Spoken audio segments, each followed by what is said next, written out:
The number one reason why I don't want to be called an influencer, because it's so hard to influence people. And I want to be called encourager. Is that a word?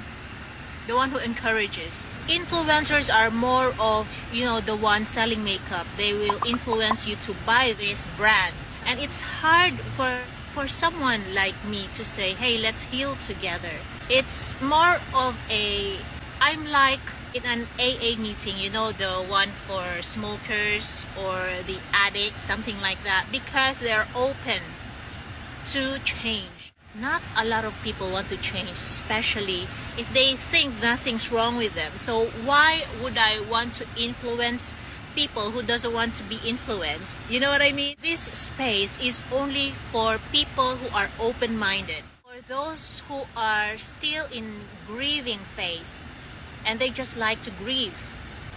Some people would want to grieve all their lives. Hearts were broken once and that was it. They don't want to love anymore, and it's fine. It's their choice not to change. I respect that. You know what I mean? So I don't need to say, hey, like my video. Hey, watch this video. And people will only understand you in the level of their own understanding. For example, when I was in my full-blown anxiety phase with my therapist, he was trying to explain to me something and I could not understand. He was trying to explain it to me like 3 times. And at that time, I told him that I am a dentist, and it was like, well, how come I don't understand what he's trying to say? I was not in my right frame of mind to understand. For example, maybe the person has mental issues, so they are not capable of understanding you. Maybe the person is a drug addict, or they don't have the genes to understand you or intelligence to understand you. You know what I mean? When I say trauma, I didn't witness it, I didn't watch it. I actually experienced it. I already know how it feels like. My brain was frozen. That's why I went to the therapist. I thought I would lose my family, my husband and my kids. All I can do is plant a seed in your head, hopefully, that you may find like a small piece of information. It may be relevant to you. It may be irrelevant to you now, but maybe someday, like you will have an issue and you will remember, oh, someone told me this is this situation. Or it doesn't have to happen to you, maybe to your friend, to your family member. Maybe you will have this information from me that you can pass on to someone you know that needs that information.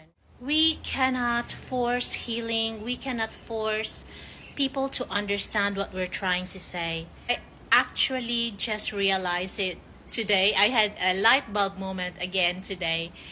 Last year, I was forcing a friend to heal with me, and that person was not yet in that frame of mind.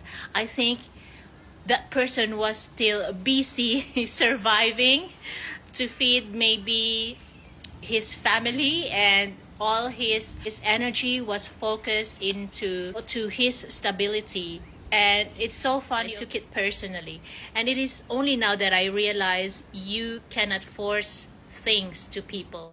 Something happens to the brain when we're under stress, and when it's traumatized. Maybe it's like a chronic trauma, like it's been happening for 10, 20 years, 30 years. And the brain just keeps on repeating the same cycle, the same mistakes over and over, the same toxic behavior, the same, kind of thinking. And it's okay.